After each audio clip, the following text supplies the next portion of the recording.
பாடலாசிரியர் ஏகாதேசி.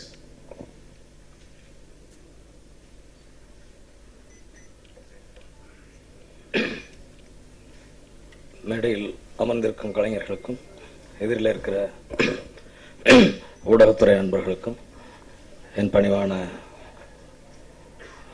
மதிய நேர வணக்கம். ஒரு பெரிய படம். எனக்கு டைரக்டர் வந்து எனக்கு ஒரு 15 வருஷமாக தெரியும், நண்பராக இருக்கார். அதே மாதிரி ஜிவி சாரோட நான் தொடர்ந்து அவரோட முதல் படத்துலேருந்து நான் இருக்கேன். அவருடைய முதல் படத்தில் தான் ஒரு வெயிலிருந்து அவருக்கு நான் எழுதிட்டுருக்கேன். இது ஒரு கனமான கதை எனக்கு இயக்குனர் சொல்லியிருந்தார். சரி, அவ்வளோதான் தெரியும். சரி, அவர் பண்ண போகிறாரு அப்படிங்கிற விஷயம் கேள்விப்பட்டேன். அதுக்கப்புறம் அந்த படத்தில் ஒரு 6 பாட்டையும் நான் தான் எழுதுகிறேன் அப்படிங்கிற விஷயம் கேள்விப்பட்ட உடனே எனக்கு ரொம்ப அதிர்ச்சியாக இருந்தது. எனக்கு ஏகாதசி 6 பாடல்களும் எழுதட்டும் அப்படிங்கிற அந்த மேலே நம்பிக்கை வச்ச ஜிவி பிரகாஷ்குமார் அவர்களுக்கும் விக்ரம் சுகுமாரன் அவர்களுக்கும் இந்த இணைய நேரத்தில் என்னோட மனமார்ந்த நன்றியை தெரிவிச்சுக்கிறேன். இது எப்படி அப்படின்னா, விக்ரம் வந்து கதை சொல்லும் போதும் சரி, அதை பாட்டுக்கான சிச்சுவேஷன் சொல்லும் போதும் சரி, அது சும்மா ஒரு படம் எடுக்கிறோம், அந்த படத்துக்கு ஒரு பாட்டு பண்ணுறோம் அப்படிங்கிற ரூட்லேயே இந்த பயணத்தை அவர் துவங்கலை. வேறு மாதிரி இருந்தது. அதே ரூட்லேயே தான் அவர் வழிகாட்டினார். அந்த வழியில் நமக்கும் போகணும் போல தோணுச்சு. அப்படி உருவான பாட்டு தான், பாடல்கள் தான். இதில் ஒரு புது முயற்சியாக சினிமா பாடல்களாக யூஸ்வலாக இல்லாமல் இருக்கணும்னு சொல்லிட்டு எல்லாருமே மெனக்கிட்டாங்க. தயாரிப்பாளர்லேருந்து இசையமைப்பாளர், டைரக்டர் எல்லாரும் அதை மெனக்கிட்டு அந்த பாடல்களை ஒரு நாட்டுப்புறவியல் வாசம் கலந்து ஒரு முக்கியமான ஒரு ஆல்பமாக தயார் பண்ணணும்னு முடிவு பண்ணாங்க. அது பல்வேறு இடங்களில் அந்த சந்திப்பு நடந்தது. சென்னையில் நடந்தது, திரும்ப தேனியில் எங்கே கதை நடக்குதோ அந்த களத்தில் தங்கி பாட்டுக்கான தயாரிப்பில் இறங்கணும். அப்படி வித்தியாசமான சூழல்கள்லாம் அமர்ந்து பாட்டுக்கான சிச்சுவேஷனுக்கும் எல்லாமே தயாராச்சு. எனக்கு பாட்டு வரிகள் இதை எப்படி எழுதணும் அப்படிங்கிற ரூட்டை வந்து எனக்கு கிளியர் பண்ணி விட்டது வந்து விக்ரம் சுகுமாரன் தான். ஏன்னா அந்த கதை நடக்கிற களம் எனக்கு புதுசு இல்லை. அந்த அந்த அந்த அந்த கதையில் மதையான கூட்டம்ங்கிற கதையில் நானும் இருக்கேன் அப்படின்னு தான் சொல்லணும். அதில் ஒரு 10 கதாபாத்திரம் இருக்காங்கன்னா அதில் நானும் ஒரு ஆள்.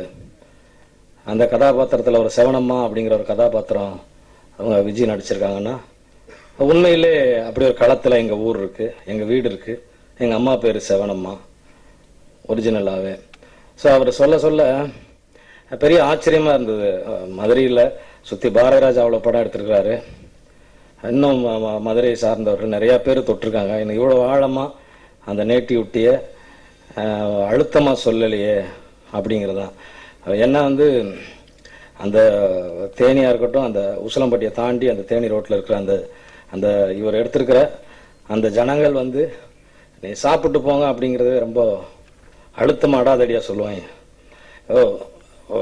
நம்மளாம் என்ன சொல்லுவோம், சாப்பிட்டு போங்கன்னு சொல்லுவோம் இல்லையா, சாப்பிட்டு போப்பா அப்படிமாயா. இல்லை சாப்பிடியான்றல, என்ன இதை விட உனக்கு என்ன வேற வேலை இருக்கு, இங்கே ஒரு சாப்பிடலன்னு வச்சுக்கவேன் அப்படின்னு அடிக்கவே வந்துடுவாங்க. அது மாதிரி வந்து அன்பை செலுத்துறத கூட ரொம்ப அடாவடித்தனமா அப்படி நெருக்கமாக அன்பு செலுத்துகிற அந்த மனிதர்களையும் காட்டியிருக்காரு. அதே மாதிரி அந்த மனிதர்களுக்கு கோபம் வந்தா எப்படி, அதாவது மதம் பிடித்தால் அவர் கதைப்படி என்ன ஆகுறாங்கிற இந்த 2 கோணத்துல இருந்து கதை நகர்த்திருக்காரு. அப்புறம் ஏற்கனவே நான் வந்து சின்ன வயசுலேருந்து அனுபவிச்ச அந்த வாழ்க்கை, அது எனக்கு அவர் சொல்ல எனக்கு பெரிய சவாலாக இருந்தது. ஒரு படைப்பாளிக்கு தன்னுடைய வாழ்க்கை அனுபவத்தை சொல்ல ஒரு படம் கிடைக்கிறது பெரிய ஆச்சரியமான விஷயம். வைரமுத்து சாரு கூட ரொம்ப லேட்டாக கிடைச்சது. கிழக்கு சீமை அவர் எழுதும்போது தான் எனக்கு கிட்டத்தட்ட அவருக்கு நான் சொந்த மண்ணில் பிறந்த ஒரு உணர்வை பிரதிபலி கிடைச்ச படம் கிழக்கு சீமையிலன்னு சொல்லலாம். எனக்கு நான் ஒரு 50-60 பாட்டை தான் கடந்து வந்திருக்கேன். எனக்கு உடனே இந்த படம் என் வாழ்க்கையை திரும்பி பார்த்து எழுதக்கூடிய மிகப்பெரிய வாய்ப்பு கிடைச்சது. ரொம்ப சந்தோஷமா இருந்தது. அதனால வேற எதுவும் மூளையை கசக்கி எழுத வேணாம். மனிதர்களிடமிருந்து அந்த வெக்கையிலிருந்து இந்த இந்த கதைக்கான இலக்கியம் பிறக்க வேணும் அப்படின்னு சொல்லி அவருடைய கதை கட்டளையிட்டது. அதுக்காக போனதில் தான் நிறைய ஒவ்வொரு பாட்டும் ஒரு வகையாக இருக்கும். ரொம்ப நல்லா வந்திருக்குன்னு சொன்னாங்க. ரொம்ப சந்தோஷமாக இருக்குது. 6 பாட்டு ரொம்ப நல்லா வந்திருக்கு. 6 பாட்டுமே எந்த பாட்டோடையும் தொடர்பு இல்லாமல் வெவ்வேறு ஜேனரில் வந்திருக்கிறது ரொம்ப சந்தோஷம். எனக்கு இது வெறுமனே ஒரு பாட்டாக இல்லாமல் எனக்கு இந்த 6 பாட்டும் ஒரு பெரிய ஆல்பமாக, என் மண்ணின் ஆவணமாக, என் மண்ணை பற்றிய ஒரு ஆவண தொகுப்பாக இந்த பாடல்களும் இந்த படமும் இருக்கும் என்பதில் எனக்கு எந்த சந்தேகமும் இல்லை.